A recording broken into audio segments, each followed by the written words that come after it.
Engagement is provided by operation of the ignition switch in the start position, which activates a starter-mounted solenoid whose plunger is engaged with the hooked end of a pinion shift lever and operating fork. Solenoid operation moves the operating fork, causing the pinion to engage with the ring gear, and also causes the plunger contacts to bridge the main starter terminals.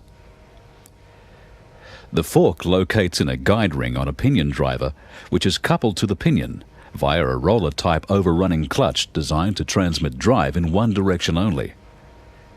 The pinion driver is mounted on a helix machined on the armature shaft to form a very coarse thread. This allows the pinion driver to rotate slightly when it is moved towards the ring gear, and this feature, together with a chamfer on the leading edge of the ring gear and pinion teeth, is designed to assist meshing and easy engagement. However, if the pinion teeth butt against the ring gear teeth and engagement is prevented, the guide ring continues its axial movement by sliding over the sleeve of the driver and compressing a meshing spring until the plunger contacts bridge the main terminals and the armature begins to turn. Slight armature rotation and the force from the meshing spring allows the pinion teeth to drop into mesh with the ring gear, assisted by the screw action of the helix.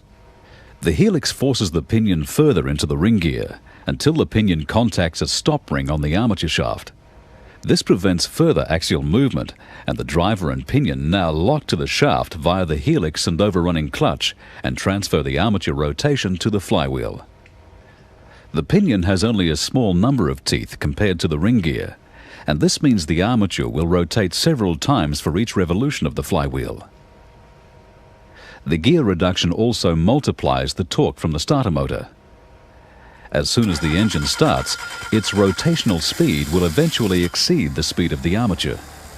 At this instant, the overrunning clutch breaks the connection between the pinion and the armature shaft and prevents overspeeding and damage of the armature.